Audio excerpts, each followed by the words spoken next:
اللهم आमीन। अल्हम्दुलिल्लाह कमा रब्बायानी सगीरा।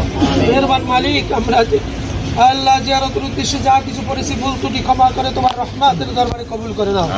আল্লাহ সবরে সানির কোন কোটি কোটি করে বাড়িয়ে সর্বপ্রথম কায়নামদার তাজদার মদিনা মদিনাতুল মুসলিমাত নবীন সিদ্দিকিন শুহাদা সালিহিন পীর ওলি ফকির দরবেশ উস্তাদ মুরব্বি যারা বিদায় হয়ে গেল तमाम রূহ কবরে কিয়ামতের দিন পৌঁছে দাও। আমিন। আল্লাহ জালালুদ্দিন সোহেল বিনয়ের সাথে আল্লাহ তার আচরণ তার কথাবার্তা হোসনে আখলাক হিসেবে জীবনকে পরিচালনা করেছে।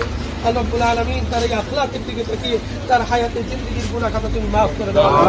আল্লাহ তাকে তুমি জান্নাতুল ফিরদাউস নসিব করে দিও। আল্লাহ খাস করে আমাদের দোয়া মুনাজাত তুমি কবুল করো। অনেক হাজী সাহেবরা রয়েছে, নেককার বান্দাবান্দি আছে, আল্লাহ তাদের ওসিলা আমাদের দোয়া মুনাজাত তুমি কবুল করো। মুহাম্মদ সাল্লাল্লাহু আলাইহি ওয়াসাল্লামের তোফাইল আমাদের দোয়া মুনাজাত তুমি কবুল করো। আমিন। সাল্লাল্লাহু বিশেষ করে আল্লাহ শহীদ প্রেসিডেন্ট জিয়াউর রহমানের রূহ কবরে তাদের গুণ পৌঁছে দাও। আল্লাহ তার কবরকে নূর দিয়ে মুনাওয়ার বানিয়ে দাও। সাল্লাল্লাহু তাআলা আলা খায়র খালকি ওয়া নূরি আরশি محمد وآله وصحبه أجمعين ولعلى آخر كلامنا عند الموت شهادة لا إله إلا الله